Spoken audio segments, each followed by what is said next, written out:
Hello everyone, today I'm working on this kind of a rare locomotive. It's a Kato C58. It's pretty hard to find, but it looks to be really high quality. It's a C58 is the designation for this, and I'm expecting it to be really a good runner. They have these extra little detail parts everywhere. It's really beautiful, so that should be a lot of fun. I'm looking at this, it looks like a lot of the valve gear is metal. Like this is the excenter crank and the excenter rod all appear to be metal. Same with these little pins here. These pins for sure are metal and these appear to be metal. So that's really high quality. And you can see it's missing the rear truck. I'm going to be a little bit lazy on this. I'm just going to put a regular truck from a freight car. But I'm going to start by removing the shell. I think these are just snapped on there. It should remove quite easily. I am going to remove the forward and rear trucks, the pilot truck and the rear truck, just to get a little bit more, a little bit better look inside.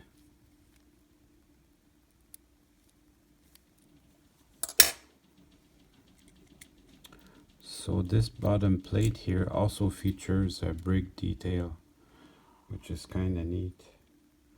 I'll put the screws, I leave them in there just so I can see what I'm doing. This screw here attaches the motor, so I don't need to touch that. And then up in the front, there are no screws either, so it's got to be snapped in there. You can see all these little bearings. There's no secret. This is why Kato locomotives run so good.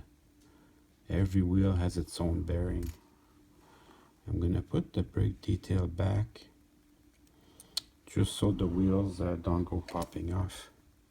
That would be bad. Sometimes I'll take the wheels out to clean them.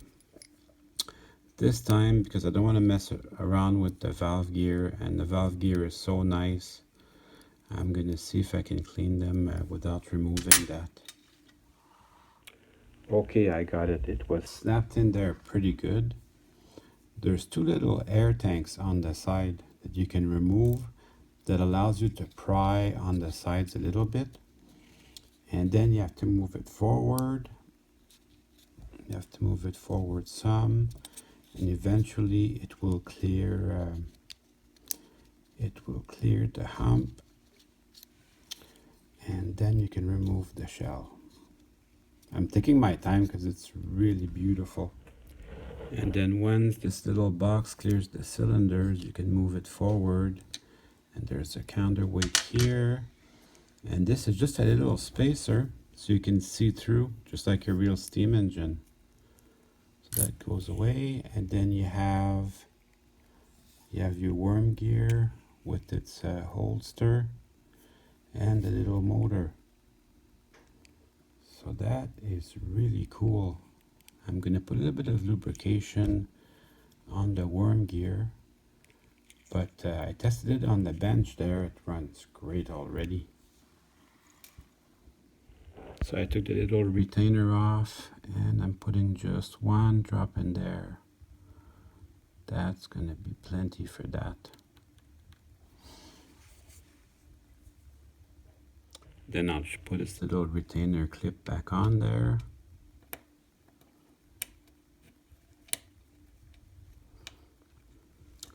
That was on there good. A lot of tension in that plastic. I don't know how old this is.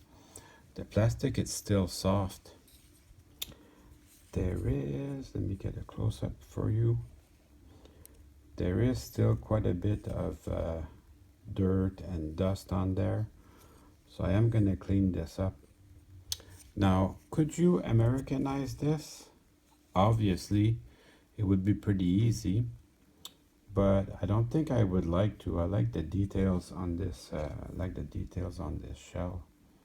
You can see some of the piping for the air compressor.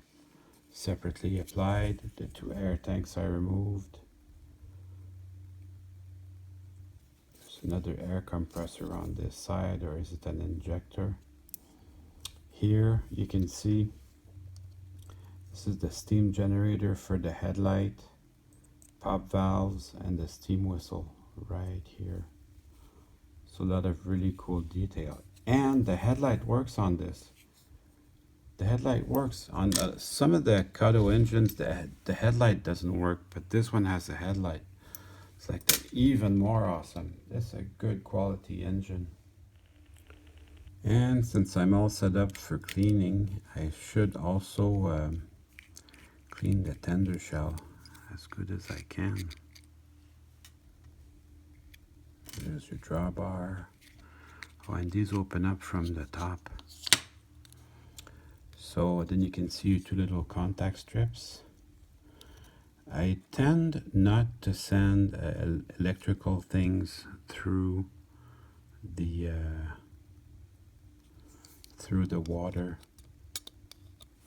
I'm going to see if I can remove the contact strips from down there. This is fairly easy. There's just 2 tabs under the floor.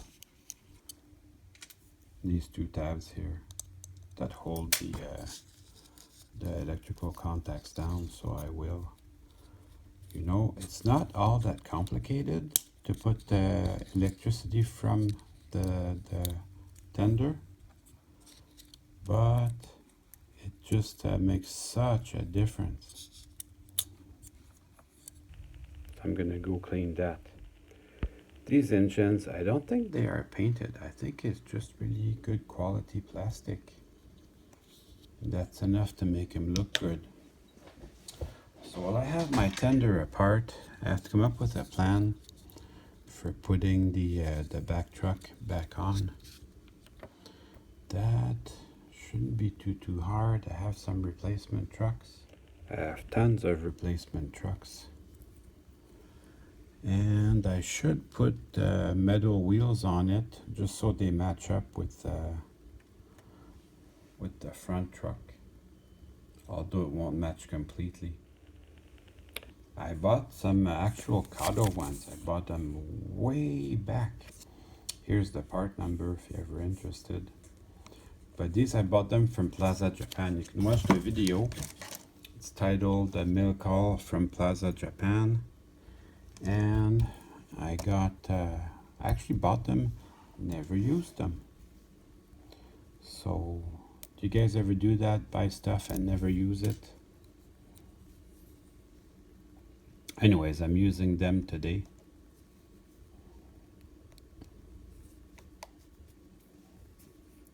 It's a little tight in there. You know what I think I'm gonna do? I'm gonna see if I can grind the axle a little bit. These are put together.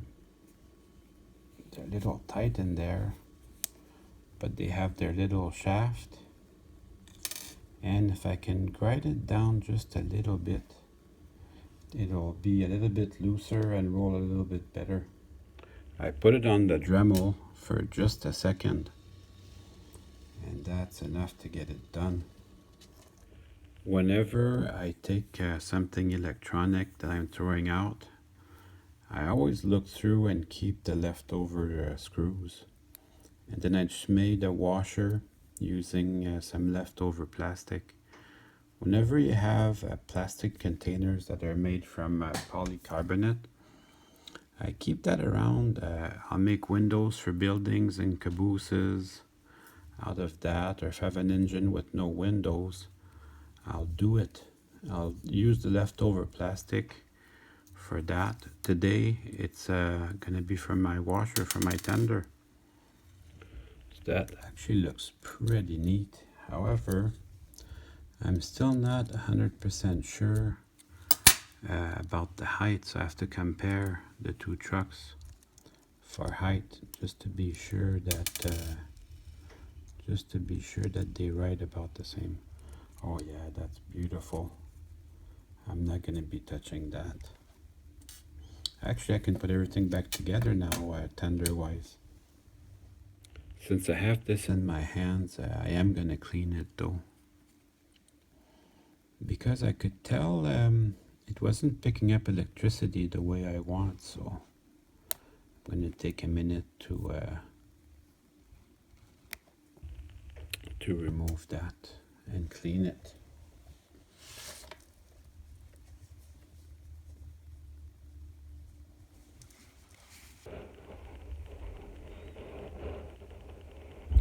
Yeah, they had forecasted a very, very big snowstorm.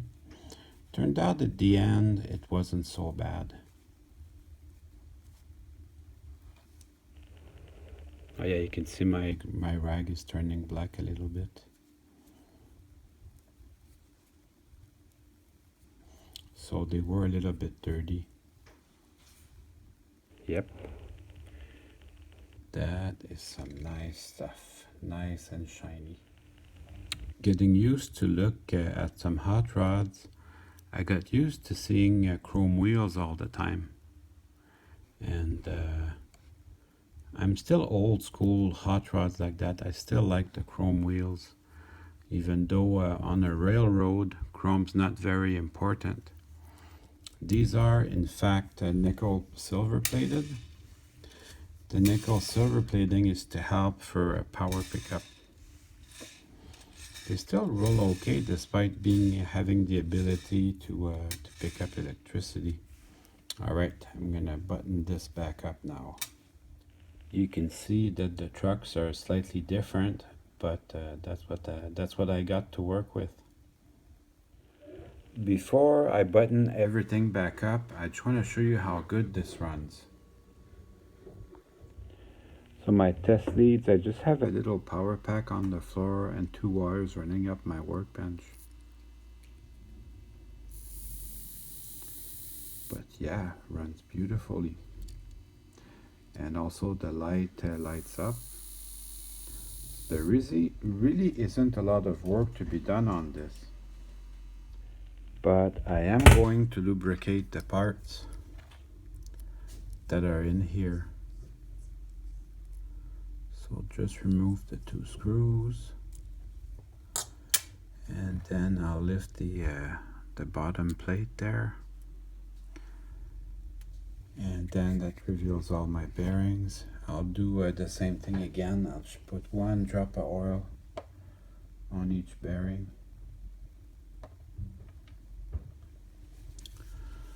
Just like so.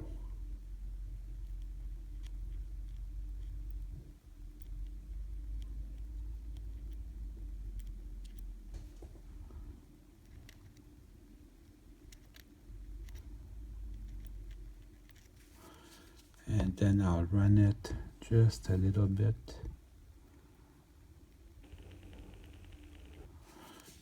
Just a little bit, I'll run it like that.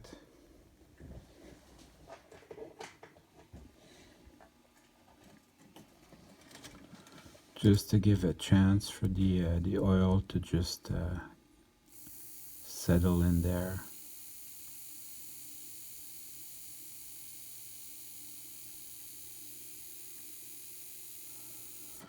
And then I'll bring that little plate back in.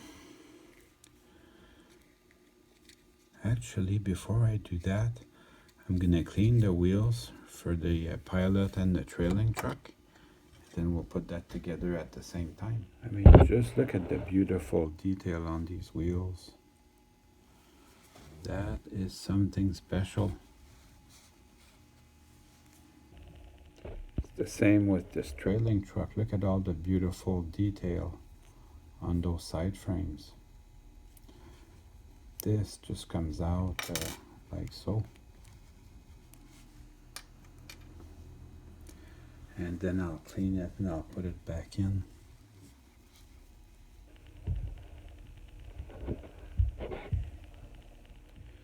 So everything's lined up properly. I'm just gonna bring the little plate back down. Just making sure I line it up from the front to the back. That seems like the best idea to me.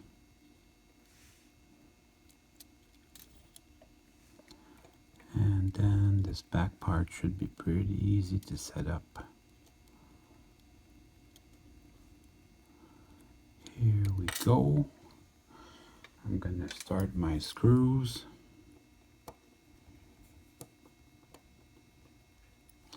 But I still want a little bit of loose so I can get this front truck back in. But by tightening the back one, make sure the back doesn't come out again.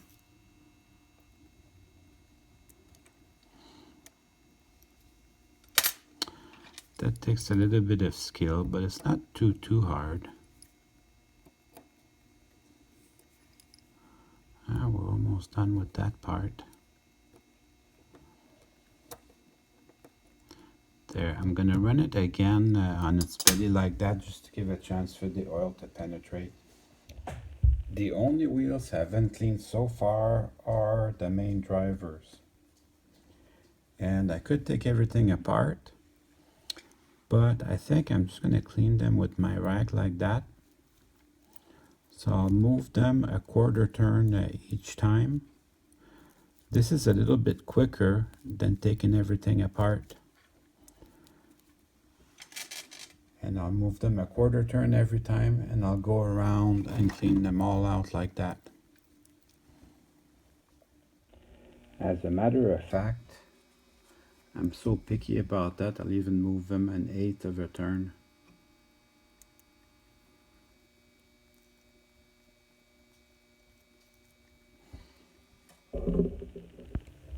Now that everything's clean, I can put the shell back on.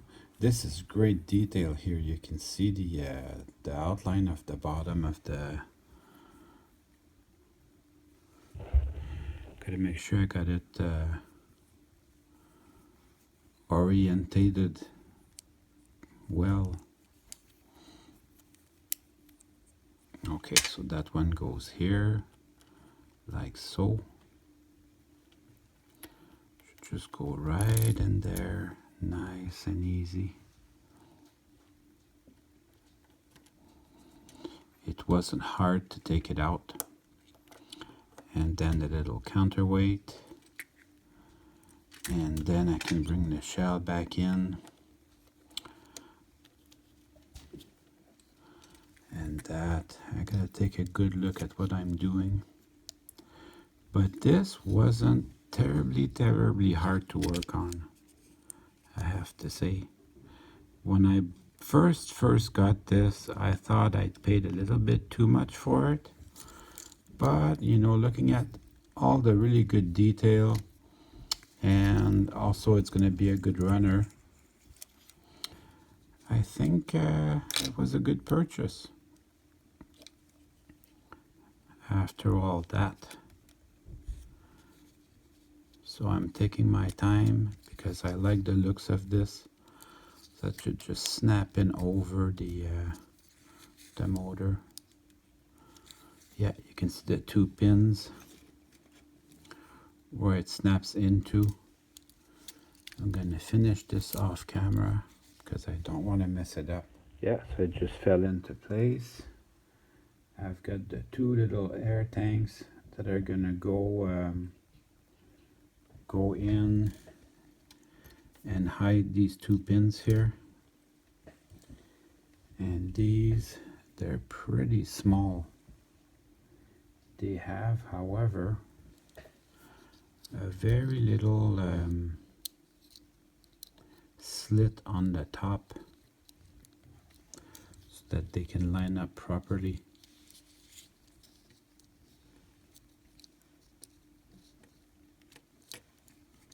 Really tough to do it on camera like that, but I will try for a little bit.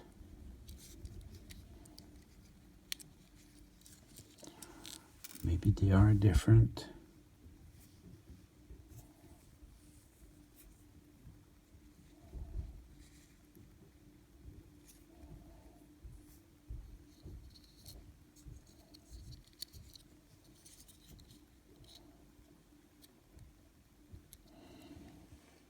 Yeah, so these two air tanks, I did them completely wrong. You have to have them in position before you snap the shell in for that last little snap.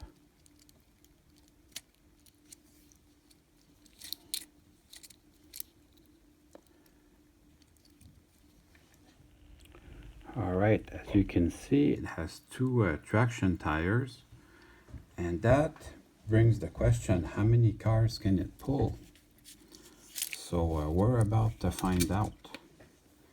And now it's time to run some trains. Well, it's not running too good. I think it really does need that last truck for electrical pickup, which is quite a shame actually. What I am going to do, I'm going to look through my engines, see if I can get a rear truck for it from one of my D51s, and then we'll see how that goes. It'll go a little bit, but then it loses track power.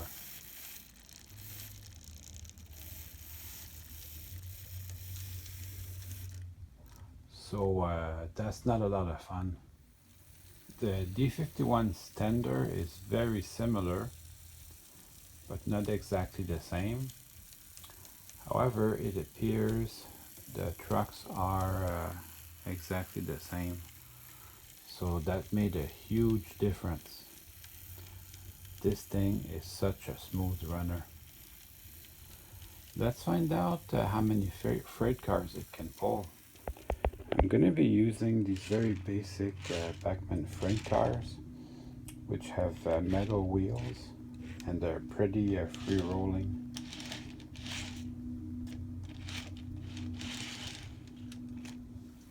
I got 8 freight cars and a caboose, and it's pulling like a champ.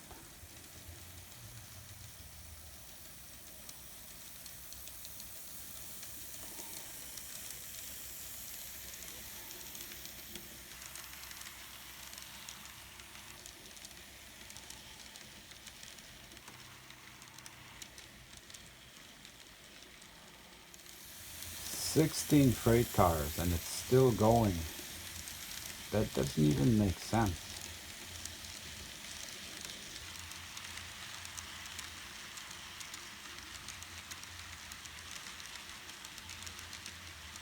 Oh yeah, plus a caboose, almost forgot.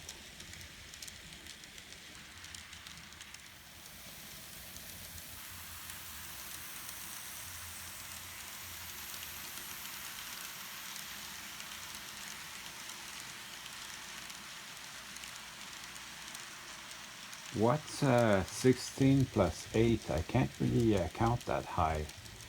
16 plus 8, that's 16 plus 4, 20 plus 4, 24. 24 freight cars and a caboose. That's crazy. Although it's slowing down on the hill a bit. But it's still going. I put 4 more hoppers on there, so that's 28 freight cars. This is the downhill part. Oh, my coupler let go, son of a gun. So I've got, this is the downhill section. I've got 28 freight cars on there, plus a caboose.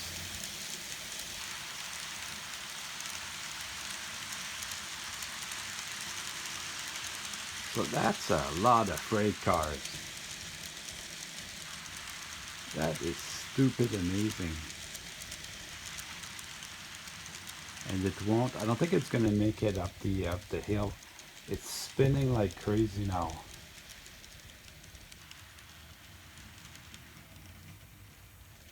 Yeah, that's gonna do it in 28 freight cars and a caboose. It's spinning, but it's still going. Oh my god, this thing won't stop. It's spinning like crazy, but it's still moving. So yeah, that's good enough. I'm pretty satisfied with that actually. I can't believe it made it up the hill. That's the little engine that could.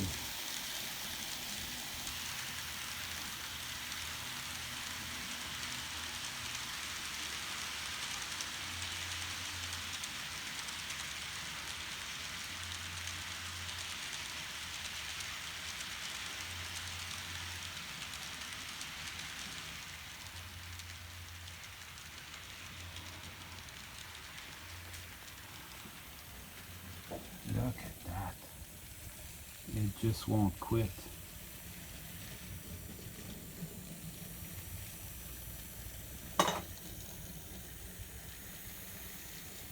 Yeah, it won't quit. Well, I hope you enjoyed the video. I certainly had fun making it for you.